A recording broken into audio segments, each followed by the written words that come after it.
Everything burns. Stocks tumble. Currencies wobble. But gold?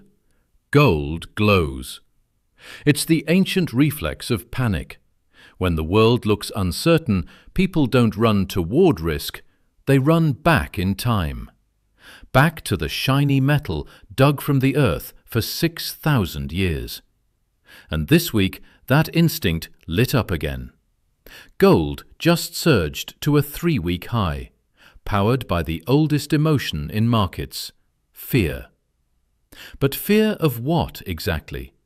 And how does one bar of yellow metal end up reflecting the pulse of the entire global economy? Let's unpack that.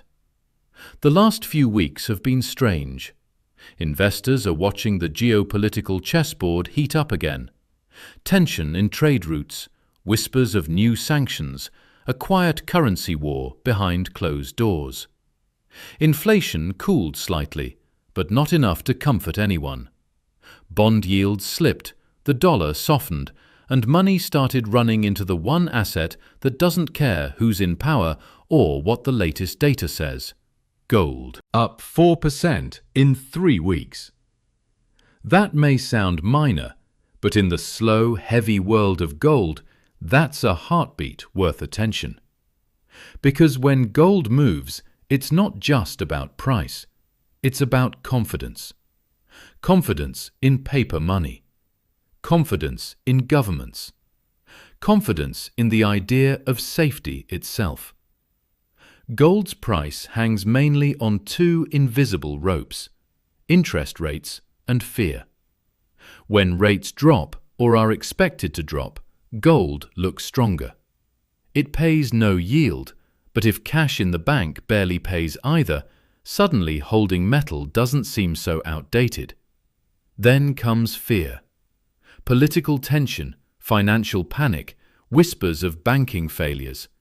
Each one pushes crowds into gold as if it were an ark just before the flood. Look back to March 2023.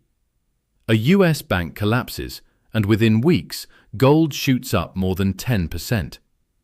The pattern repeats, dressed in different headlines.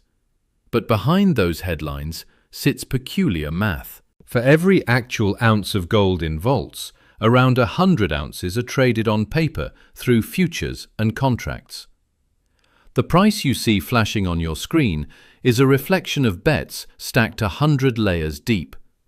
So while gold is advertised as unshakable, its price rides a high-speed roller coaster of speculation.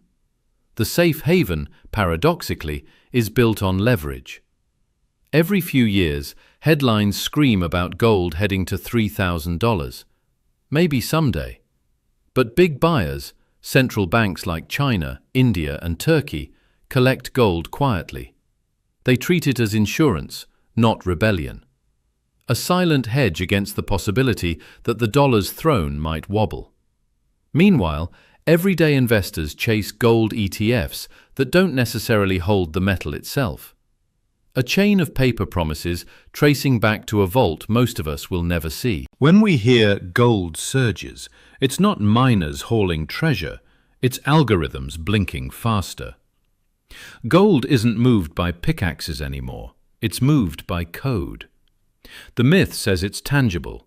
The reality? It mostly lives in data. But let's pause for a second. What do you do when you sense markets breaking down? Do you run to cash, crypto, commodities, or do you simply wait it out? Drop your thoughts below. I'm curious what the modern idea of safety looks like for real people, not just headlines. And if exploring how human emotions move trillions of dollars interests you, you'll probably want to stick around for what's coming next. Because this isn't really about gold, it's about trust. This 3-week rally is a mirror. It reflects something deeper, a quiet erosion of faith in paper promises. Governments borrow, central banks rescue, and each cycle leaves the foundation a little thinner. Gold doesn't participate. It doesn't yield, doesn't default, doesn't vote. It simply waits. That immobility is both strength and curse. If everyone hides in gold, nothing evolves. It freezes the system meant to keep moving. History has shown this before. In the 1970s, gold erupted from $35 to over $800 an ounce. Fuel prices soared, inflation roared, and faith in leadership cracked. Sound familiar? The difference now is speed.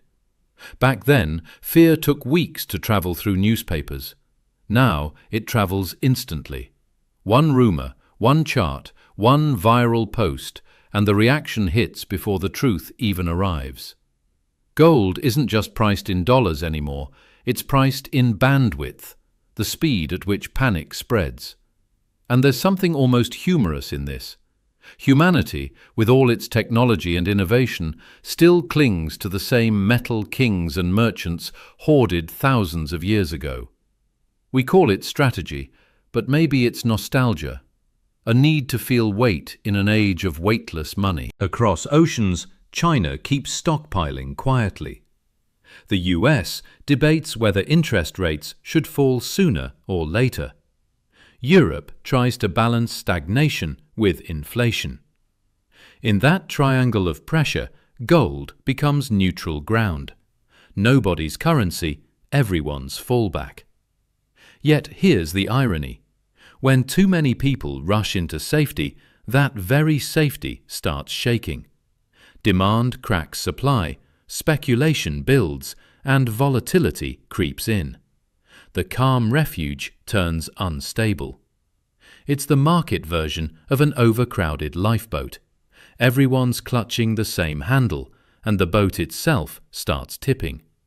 And as some jump off, searching for the next safe idea, crypto, green metals, digital commodities, the same cycle repeats. Fear, flight, faith, over and over. So what does this rally really say? That investors are nervous, that currencies feel fragile, that beneath all the data, the human heartbeat of the market still runs on instinct. Gold may not be rising because the world is ending. It might be rising because deep down people suspect it could. Every generation rediscovers gold and believes they're smarter about it. Every generation learns the same thing. You can't eliminate uncertainty, only choose your version of it. A bar of gold, a digital token, a treasury bond. Each is a story of belief. And this time, gold's story is whispering that something underneath the economic surface feels off.